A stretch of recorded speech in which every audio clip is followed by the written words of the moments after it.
안녕하세요. 형준TV의 전형준입니다. 여러분, 남자는 후폭풍이 온다는데 언제 오는지, 오긴 오는 건지, 어떻게 오게 하는지 모르겠어서 답답하셨죠? 제가 이별 후에 후폭풍이 왔을 때 생각해 봤는데 한 달 후에 온 적도 있었고 3달 후에 온 적도 있었고 심지어는 아예 안 왔던 적도 있어요. 근데 이게 저뿐만이 아니라 주위의 남자인 친구들, 여사친들의 전남친들 다 이런 거예요. 똑같은 남자라도 상황에 따라 후폭풍이 오기도 하고 안 오기도 하고 빨리 오기도 하고 늦게 오기도 하고 다 다르더라고요. 그래서 오늘 제가 남자의 이별 후 심리와 후폭풍이 오는 이유, 그리고 후폭풍이 오게 하는 방법까지 과학적 경험적 근거를 토대로 말해보도록 하겠습니다. 이것만 알면 시기는 중요하지 않습니다. 이미 매달려버린 경우도 말씀드릴게요.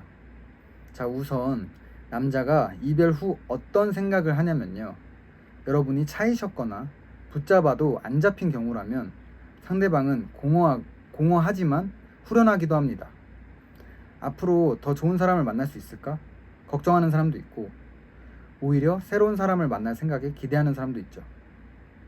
여기서 중요한 건 의식적으로든 아니든 상대방은 여러분의 가치가 낮다고 생각하는 겁니다. 이쁘고 성격이 좋다고 해도 다시 만나기에는 결여된 부분이 있다고 생각한 거예요. 여러분이 상대방과 연애하면서 한 특정 행동들이 여러분들의 매력을 깎아먹은 겁니다. 예를 들어 연락 집착, 술 먹고 연락 안 되기, 생각 없는 모습 등 다양한 이유가 있습니다. 그럼 내 가치를 어떻게 올리냐, 아니 올리더라도 어떻게 상대방이 알게 하냐가 궁금하실 텐데요. 알려드리도록 하겠습니다. 바로 고정관념을 이용하는 겁니다. 인지편향사전이라는 책에서는 인간이 이성적 동물이 아니라 편향과 휴리스틱스 사고로 가득 찬 존재임을 드러냈습니다. 쉽게 말해 인간이 편향과 고정관념이 심하다는 거예요. 이 주장은 과학적 실험을 근거로 합니다. 오오다케 후미오의 쉽게 따라하는 행동 경제학에 따르면 인간은 이성적인 생각과 행동을 할 때 에너지가 많이 들어서 부정확해도 고정관념을 통해 생각하고 행동할 수밖에 없다고 합니다. 이렇게 안 하면 모든 일을 평가하고 목록을 만드느라 아무것도 못하고 시간만 보내게 된다고 해요. 예시로 애리조나 주립대학교 교수가 쓴 베스트셀러 설득의 심리학 내용을 우리 상황에 맞게 바꿔서 말씀드리면, 한 신발가게 아저씨가 부츠가 너무 안 팔려서 재고가 많이 쌓여가지고 어쩔 수 없이 가격을 2분의 1로 낮췄다고 표를 붙이고 팔았어요. 다행히 다음날 다 팔렸죠. 근데 알고 보니 매니저가 잘못 보고 2배로 올려서 판 거예요. 비싸니까 좋은 건가 보다, 빨리 사자, 이런 심리로 사람들이 다 사간 거죠. 이 예시로 알 수 있듯 인간은 고정관념의 존재이기 때문에 고정관념을 이용하면 내가 높은 가치의 여자를 놓쳤다고 생각하고 후폭풍이 오는 거죠. 그럼 고정관념을 어떻게 이용하는지 궁금하실 텐데, 상대는 지금 여러분이 가치가 낮다고 생각하는 거니까 이 여자 가치가 사실 안 낮나? 이런 생각을 하게 하면 돼요. 구체적으로 이별 후에는 바로 깔끔하게 헤어지시고, 여러분이 이별한 이유를 고치는 듯한 모습을 SNS나 카톡 프로필에 올리는 거예요. 살이 쪘다면 헬스장을 간 사진이나 게으른 모습을 보였다면 도서관 간 사진을 올리는 거예요. 집착을 했다면 심리학 책을 보는 사진도 좋고요. 중요한 건 여러분이 헤어진 이유를 명확하게 파악해야 해요. 척이 아니라 실제로 여러분이 바뀌시는 게 중요합니다. 이런 행동을 하고 4일에서 2주까지 기다리신다면 상대방이 단점을 고치려나 보네, 이런 생각을 하겠죠. 그 후에 연락을 하거나 연락이 오게 되면 예전 얘기들 말고 본인 삶에 새로운 변화를 얘기하시면 돼요. 꼭 단점 고치는 게 아니고 사소한 것도 괜찮아요.